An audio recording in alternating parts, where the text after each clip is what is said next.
আল্লাহ সুবহানাহু ওয়া তাআলা আমাদের প্রতি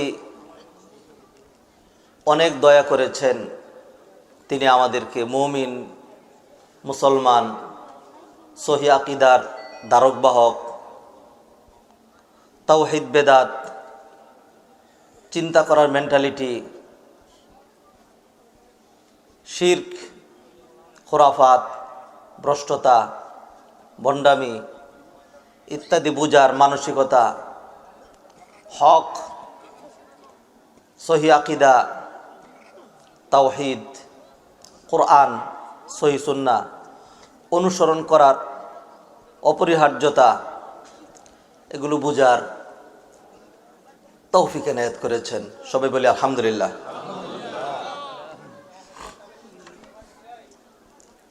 আল্লাহ সুবহানাহু ওয়া তাআলা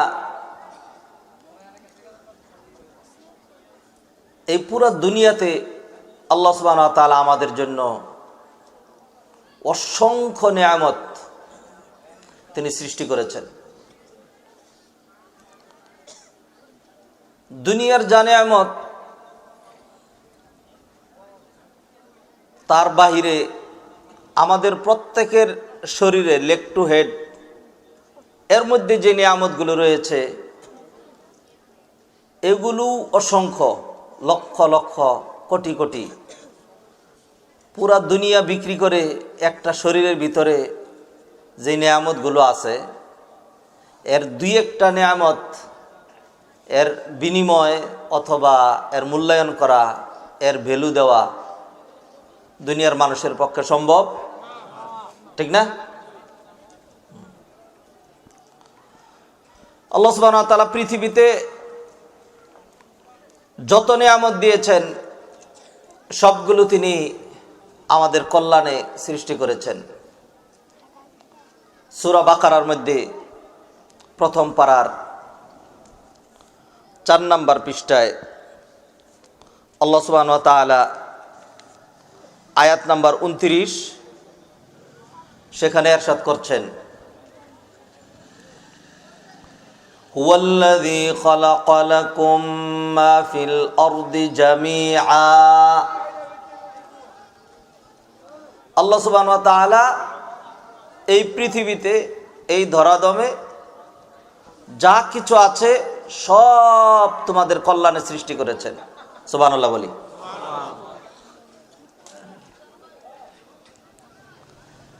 কি পরিমাণ নিয়ামত তিনি আমাদেরকে দিয়েছেন এর পরিসংখ্যান, এর গণনা,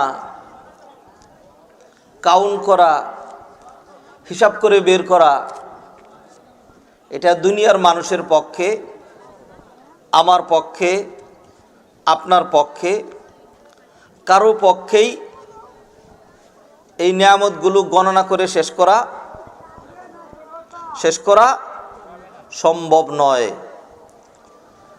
আল্লাহ সুবহানাহু ওয়া তাআলা বলছেন, ওয়া ইন তাউদ্দু নি'মাতাল্লাহি লা তুহসুহা। যদি তোমরা আল্লাহর দেয়া নিয়ামতগুলো গণনা করতে চাও, গণনা করেও তোমরা শেষ করতে পারবে না, ঠিক না? অন্যত্র আল্লাহ সুবহানাহু ওয়া তাআলা সূরা জারিয়াতের মধ্যে 26 পারার 20 নম্বর পৃষ্ঠায় আল্লাহ বলছেন, ওয়াফি আনফুসিকুম আফালা তুবসিরুন। তোমাদের শরীরের মধ্যে অসংখ্য নিয়ামত তোমাদেরকে দেওয়া হয়েছে। আফালা তুবসিরুন, আয়াত নাম্বার 21। যে আমার আঙ্গুলটা যেখানে ধরা আছে এই জায়গায় অসংখ্য নিয়ামত। কারো যদি কি বলে হার্ট নষ্ট হয়ে যায়, দুনিয়ার সমস্ত মানুষ মিলে একটা হার্ট বানাইতে পারবে না। কোন চিকিৎসায় কাজ যতক্ষণ কাজে লাগানো যায় মানুষ এটাকে রিপেয়ার করতে পারে, কিছুটা করতে পারে। মানুষের শরীরে যেই রক্তগুলো আছে, এক ফোঁটা রক্ত সারা বিশ্বে মানুষ বানাইতে পারবে না। এই সমস্ত নিয়ামত নিয়ে আলোচনা করব না। আল্লাহ সুবহানাহু ওয়া তাআলা দুনিয়ার মানুষকে সবচেয়ে দামি যেই নিয়ামত দিয়েছেন, যার চেয়ে দামি আর কোনো নিয়ামত নাই, আল্লাহ সুবহানাহু ওয়া তাআলা নিজে কোরআনে কারিমে খোঁটা দিয়ে দেখাচ্ছেন। তিনি খোঁটা দিচ্ছেন, খোঁটা দিয়ে বলছেন। আল্লাহ সুবহানাহু ওয়া তাআলা বলছেন সূরা হুজুরাতের মধ্যে 26 পারার 16 নম্বর পৃষ্ঠায় আল্লাহ সুবহানাহু ওয়া তাআলা বলছেন, কুল আতুআল্লিমুনাল্লাহা বিদীনিকুম ওয়াল্লাহু ইয়া'লামু মা ফিস সামাওয়াতি ওয়া মা ফিল আরদ ওয়াল্লাহু বিকুল্লি শাইইন আলীম। ইয়ামুন্নুনা আলাইকা আন আসলামু কুল লা তামুন্নু আলাইয়া ইসলামাকুম। আল্লাহ বলছেন লা তামুন্নু আলাইয়া ইসলামাকুম, তোমরা মুসলমান হয়েছো, আমি আল্লাহকে এই খোঁটা দেওয়ার চেষ্টা করো না। বালিল্লাহু ইয়ামুন্নু আলাইকুম আন হাদাকুম লিল ঈমান, তিনি তোমাদেরকে ঈমানের পথ দেখিয়ে দিয়েছেন, তিনি তোমাদেরকে ঈমান দিয়েছেন। আল্লাহ তোমাদেরকে এই জন্য খোঁটা দিলেন। ঈমানের চেয়ে বড় আর কোনো নিয়ামত একটা মানুষের জন্য হইতে, কিছু কথা বলা লাগবে, এর চেয়ে বড় নিয়ামত হইতে পারে না। আলহামদুলিল্লাহ বলি, আল্লাহু আকবার, আল্লাহু আকবার। আল্লাহ সুবহানাহু ওয়া তাআলা কত বড় নিয়ামত আমাদেরকে দিয়েছেন।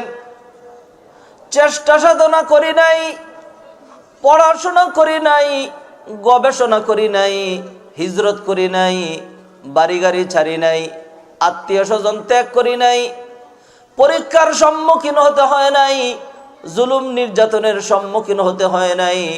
কোনো কিচ্ছু ছাড়া আল্লাহ সুবহানাহু ওয়া তাআলা 7 সমুদ্র 13 নদীর ওপারে হাজার হাজার বছর পরে আমাকে আপনাকে আমাদের মতো লোকগুলোকে বাছাই করে করে আল্লাহ সুবহানাহু ওয়া তাআলা ঈমানওয়ালা বানিয়েছেন। আলহামদুলিল্লাহ বলি।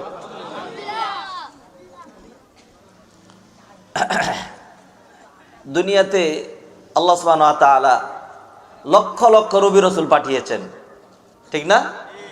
মানুষকে দাওয়াত দেওয়ার জন্য, এবং হাজার হাজার লাখ লাখই দরকার ছিল। এই যুগে যেরকম উলামায়ে কেরাম দ্বীনের কাজ করে, আগে এই দ্বীনের দাওয়াতি কাজ করতেন কারা? নবীরা, আম্বিয়া কেরাম। এট এ টাইম এইখানে নবী, ওইখানে নবী, ওইখানে নবী, অনেক নবী ছিল।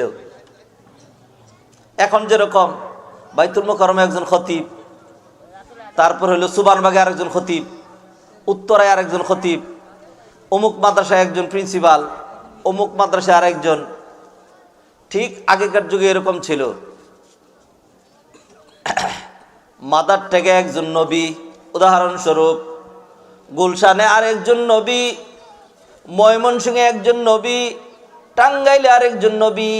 এরকম কিছু দূর দূর এক এলাকা, এক জাতিকে নিয়ন্ত্রণ করার জন্য আল্লাহ ওই গোত্রে নবী পাঠাতেন, ঠিক না? অনেক বড় বড় আম্বিয়া কেরাম দুনিয়াতে এসেছেন। আল্লাহ সুবহানাহু ওয়া তাআলা একই সময়ে অনেক নবী পাঠাতেন। যেমন ইব্রাহিম আলাইহিস সালামের জমানায় ইব্রাহিম আলাইহিস সালাম ছিলেন অনেক বড় নবী। শুধুমাত্র তার জমানায় নয়, এই পর্যন্ত যত নবী রাসূল এসেছে তাদের মধ্যে ইব্রাহিম আলাইহিস সালামের মান উপরে নাকি নিচে? অনেক উপরে, অনেক উপরে। ওনার সময়, ওনার পাশাপাশি কাছেই একটু দূরে আরেকজন নবী ছিল, তার নাম হলো লূত আলাইহিস সালাম। তার নাম লূত আলাইহিস সালাম। ইব্রাহিম আলাইহিস সালামের চাচাতো ভাই অথবা তার ভাতিজা ছিলেন। একদিন ইব্রাহিম আলাইহিসসালাম তিনি তার বাড়িতে আছেন এই ফিলিস্তিনের এখানে। ফিলিস্তিন আর জর্ডান এতটুকুন ব্যবধান, কাছাকাছি। সিরিয়া, ফিলিস্তিন, ইসরায়েল, জর্ডান এই সবগুলোর সমন্বিত নাম ছিল শাম। কি নাম ছিল? শাম। যেমন বাংলাদেশ ছিল না, পাকিস্তান ছিল না, নেপাল ছিল না, ভুটান ছিল না, হ্যাঁ, শ্রীলঙ্কা ছিল না, এই সবগুলোর নাম ছিল হিন্দুস্তান। কি নাম ছিল? হিন্দুস্তান।